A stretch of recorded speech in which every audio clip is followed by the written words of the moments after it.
சென்னை மெரினா கடற்கரையில் தங்கி கைவினைப் பொருட்கள், பலூன்கள், அழகு சாதன பொருட்கள், பூக்கள்லாம் விற்று வந்த அந்த ஆதரவற்றவர்களுக்கு 86 பேர்களுக்கு நம்முடைய முதலமைச்சருடைய உத்தரவின் பேரில் சென்னை பெருநகர மாநகராட்சியின் சார்பாக இங்கே கடற்கரை பகுதியிலே அவங்க தங்கியிருப்பதற்காக 2500 ஸ்கொயர் ஃபீட் சதுர அடியில் 86 லட்சம் ரூபாய் மதிப்பீட்டில் கட்டப்பட்டுள்ள இந்த வீடட்டோர் இரவு நேர காப்பகத்தை இன்று நானும் நம்முடைய அமைச்சர்களும் நாடாளுமன்ற உறுப்பினர், மேயர், துணை மேயர்லாம் இன்றைக்கி திறந்து வச்சுருக்கிறோம்.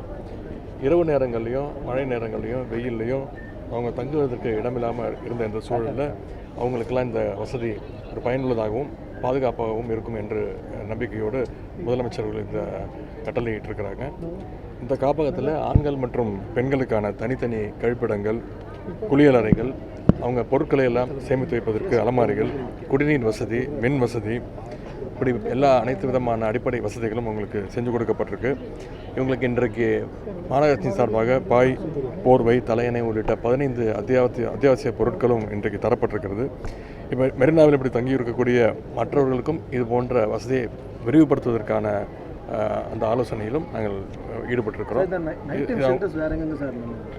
ஏற்கனவே கார்ப்பரேஷன் சார்பாக வீடற்றவர்களுக்கு ஒரு 45 இடங்களில் இந்த மாதிரி ஒரு வசதிகள் இருக்கின்றது. அதில் இது கூடுதலாக இந்த வசதி ஏற்படுத்தப்பட்டிருக்கு. இன்னும் ஆய்வு செஞ்சு இங்கே பக்கத்திலே இன்னொரு சொன்னது மாதிரி இன்னும் அதிகமான பேர் தங்குவதற்கான வசதிகளும் ஏற்பாடு செய்யப்பட்டிருக்கு. அந்த ஆலோசனையை செஞ்சுட்ருக்கிறோம். சார், சென்னையில் சராசரியாக 14,25,000 வாக்குகள் நீக்கப்பட்டிருக்கு. தேர்தலை எப்படி எதிர்கொள்ள தயாராக இருக்கும் சார்? சராசரி ஆரம்பத்திலேருந்தே எஸ்ஐஆர் திட்டத்திற்கு நம்ம கடும் எதிர்ப்பு தெரிவிச்சிருக்கிறோம். இந்த கால அவகாசம் பத்தாதுன்னு சொல்லியிருக்கிறோம். பல மாநிலங்களில், முக்கியமாக பீகாரில் இந்த எஸ்ஐஆரை வச்சு என்னென்ன யாரோட வாக்குகள்லாம் நீக்கப்பட்டிருக்குங்கிறது தெளிவாக நம்முடைய முதலமைச்சர்கள் தான், கழகத் தலைவர் தான் தெளிவாக சொன்னார். எதிர்பார்த்தது போலவே எதிர்பார்த்ததை விட அதிகமாக வாக்குகளை நீக்கியிருக்காங்க. 97 லட்சம் வாக்குகள் நீக்கியிருக்காங்க. சென்னையில் மட்டும் 14 லட்சம் வாக்குகள் நீக்கப்பட்டிருக்கு. இப்போ வாக்காளர்கள் எங்களுடைய மாவட்ட செயலாளர்கள் நேற்று மாவட்ட செயலாளர் கூட்டம் நடந்தது. எங்களுடைய தலைவர் அவர்கள் தெளிவாக அத்தனை பேருக்கும் அட்வைஸ் செஞ்சுருக்கிறாங்க.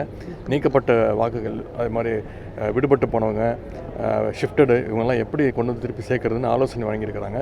பொதுமக்கள் இவன் போய் அவங்க செக் பண்ணணும், அவங்களோட வாக்குகள்லாம் இருக்கா அப்படின்னு அவங்க செக் பண்ணிவிட்டு அங்கே இருக்கக்கூடிய நம்முடைய BLA2 அவங்களை தொடர்பு கொண்டாங்கன்னா நிச்சயம் அதில் சேர்ப்பதற்காக இப்போ ஜனவரி 18 வரைக்கும் நேரம் இருக்குது மீண்டும் சேர்ப்பதற்கு. எனவே நிச்சயம் அந்த பணிகளில் ஈடுபடுறதுக்கு வலியுறுத்தி